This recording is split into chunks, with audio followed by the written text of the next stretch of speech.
ये कहानी है दो दोस्तों की जो कि एक छोटे से गांव में रहते थे। एक बार वो दोनों किसी काम से शहर गए और वापस अपने गांव लौट रहे थे।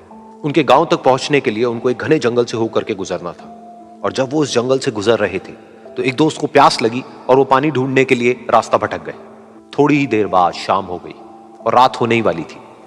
तो उन दोनों की नजर एक गुफा पे पड़ी जो कि पेड़ों से घिरी हुई थी चारों तरफ से। तो उन्होंने सोचा कि यही जगह ठीक है रात बिताने के लिए।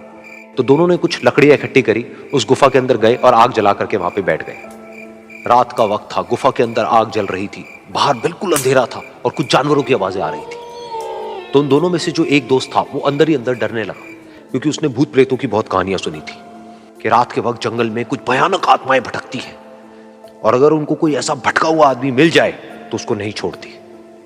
तो जब उसने भूत प्रेतों की बात अपने दोस्त से करी तो उसके दोस्त ने हंसते हुए उससे पूछा कि क्या कभी तूने किसी भूत को देखा है?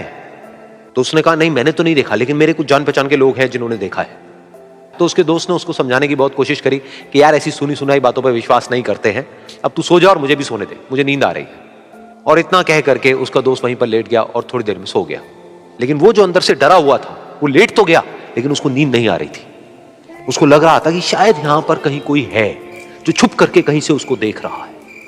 उस आग की वजह से कुछ परछाइयां बन रही थी वहां पर पत्थरों पर, तो उन परछाइयों को देख करके भी वो डर रहा था। फिर कुछ घंटे तक ऐसे ही चलता रहा। फिर उसके बाद में क्योंकि वो थका हुआ था तो उसको नींद आ गई। लेकिन नींद आने के कुछ देर बाद ही उसको एक सपना आया। सपने में उसको एक बहुत ही भयानक परछाई उसकी तरफ बढ़ती हुई नजर आई। अब जैसे जैसे वो अंदर से डरता चला जा रहा था, वो परछाई उसके और पास आती चली जा रही थी और बड़ी होती चली जा रही थी। और उस परछाई में एक हाथ उसको नजर आया जिसके बड़े बड़े नाखून थे, और वो हाथ उसकी तरफ बढ़ता चला गया और उसके गले तक पहुंचने ही वाला था कि तभी वो डर करके एकदम से उठा। फिर उसने अपने दोस्त की तरफ देखा जो कि सो रहा था, उसको पकड़ करके जोर से उठाया। फिर उसने अपने दोस्त को बताया कि उसके साथ में क्या हुआ। तो उसका दोस्त फिर हंसने लगा। फिर उसके दोस्त ने उसको कहा, अब अगर दोबारा से तुझे वो परछाई दिखे तो तू वही कहियो जो मैं तुझे कह रहा हूं कहने के लिए। फिर देखते हैं वो परछाई तेरा क्या करती है। तुझे अपने अंदर ही अंदर बोलना है, मैं तुझसे नहीं डरता, सामने आ। तो उसके दोस्त ने वैसा ही किया। थोड़ी देर बाद दोबारा से उसको सपने में वही परछाई नजर आई और वो परछाई धीरे धीरे उसकी तरफ बढ़ने लगी। लेकिन इस बार वो उस परछाई से डरा नहीं, बल्कि अपनी पूरी हिम्मत जुटा करके उसने वही कहा, मैं तुझसे नहीं डरता, सामने आ। मैं तुझसे नहीं डरता, सामने आ। मैं तुझसे नहीं डरता, सामने आ। जैसे जैसे वो ये बोलने लगा वो परछाई छोटी होने लगी और उससे दूर होने लगी। वो बोलता रहा, वो परछाई छोटी होती रही और धीरे धीरे वो परछाई दिखनी बंद हो गई।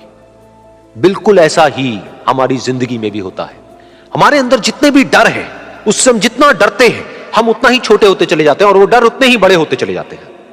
लेकिन अगर हम अपने अंदर के डरों से नहीं डरते हैं और उसका सामना करते हैं तो दुनिया का ऐसा कोई भी डर नहीं है जो कि हमें डरा पाए।